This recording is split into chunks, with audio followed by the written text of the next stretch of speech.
Sensitivity analysis. We have sensitivity and scenario analysis. Now, I'm a sensitive guy. You may be a sensitive individual as well, but that's not what this is going to be talking about. Here, sensitivity analysis is a what if analysis.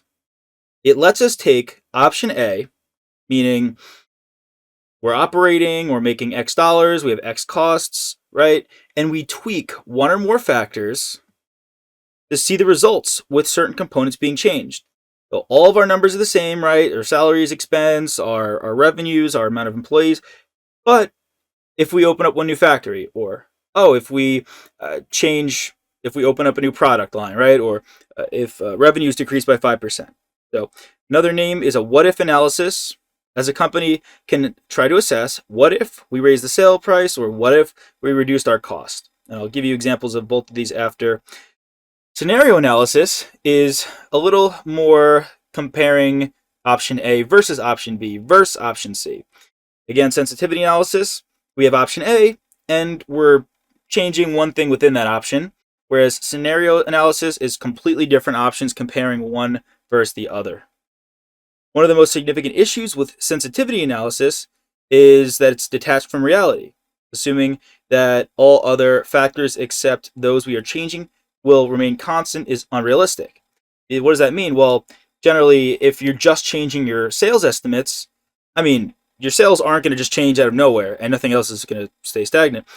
If your sales increase, it's probably likely that your costs increased as well, or the amount of employees you had changed. So that's the essentially unrealistic nature of a sensitivity analysis. So for example, if a firm uses a sensitivity analysis to see what would happen if it produced all of its product at factory 1 instead of factory 2, it would not likely take into account the tax differences of each location, the type of workers at each, the geography, shipping cost, proximity to distributors. All the sensitivity analysis would take into account is one factor of it. Oh, the factory 1 is cheaper than factory 2, or right, we can produce more at factory 1 instead of factory 2. It will ignore all of these. Now, in reality, sure. Can you take all of these items into account? Yeah, you totally can, but this is for the exam. This is what you need to know.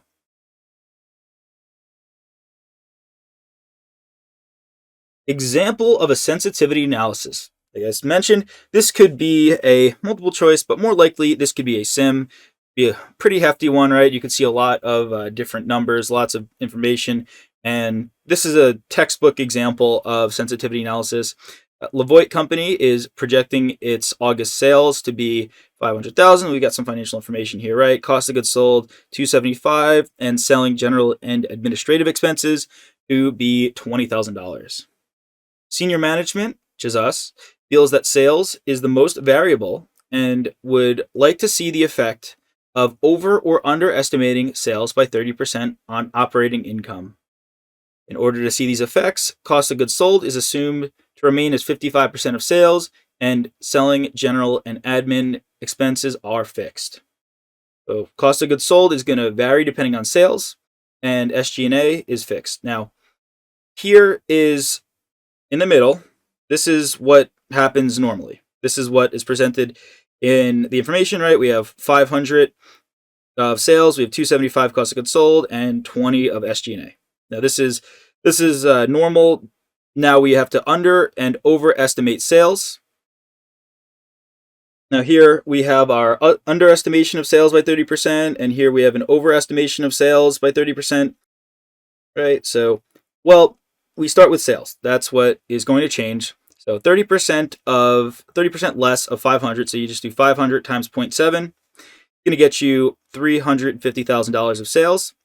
Cost of goods sold, as it says here, is 55% of sales. So 350,000 times 55% is 192,500. And then SG&A is fixed. It stays the same. So here's our operating income if we changed these factors. Same with overestimating sales. How would we get this number? We do 500 times 1.3. That gets us 650. 650 times 55% gets us 357,500. And lastly, SG&A is fixed, getting us to our operating income of 272,500.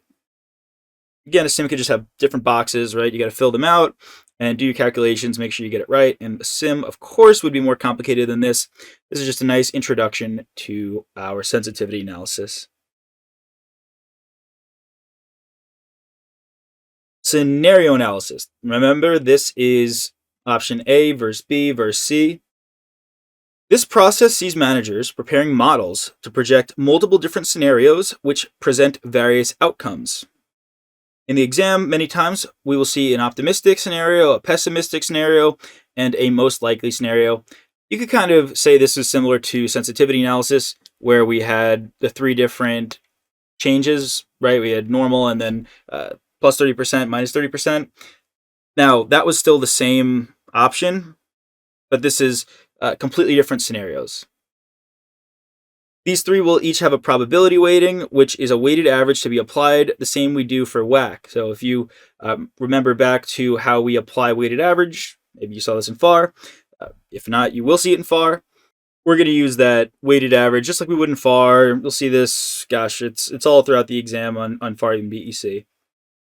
Well, you'll see conveniently that all of these percentages add up to 100%. Now, these are the likelihoods of each of these happening.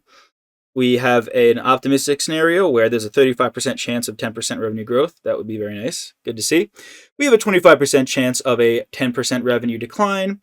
And lastly, there is a 40% chance of nothing, which is most likely it will just stay the same. To determine the expected growth or decline, we use a probability weighted average. Now, how do we do this? Just like WAC with our weight times our cost. Similar here, we're doing weight times change, weight times change, and weight times change. And what do we get here? Well, this 0% is going to cancel this out. So goodbye. And then we do 35% times 10%, 25% times negative 10%. And that's going to get us to 1% revenue growth. Just sum these all together. Now, projected revenue for next year is $100 million, right? Here is stated $100 million of revenue last year. 100 million times 1.01 to account for our percent change, and that gives us $101 million. This is the most likely based on a probability weighting. Hey there! Are you ready to not only pass your CPA exams, but truly understand and enjoy the material while studying? I know it seems impossible, right? Especially to enjoy the material? We'll do it together. Tap into the power of CPA.examprep.ai, where we've got personalized quizzes, multiple choice questions, memorization guides, flashcards, simulations, all tailored to your learning. Our adaptive study planning puts you on the fastest path to success and lifts you back up if you fall behind. Avoid wasting your precious time and money attempting an exam with a low chance of passing, because who wants that? We want to get you through this process as quick as possible. Our exam readiness prediction lets you walk in with confidence, knowing that you're prepared for success on exam day. Thankfully, there's no payment method needed to get started, so why don't you come join us? Visit cpa.examprep.ai and let's achieve your exam success together.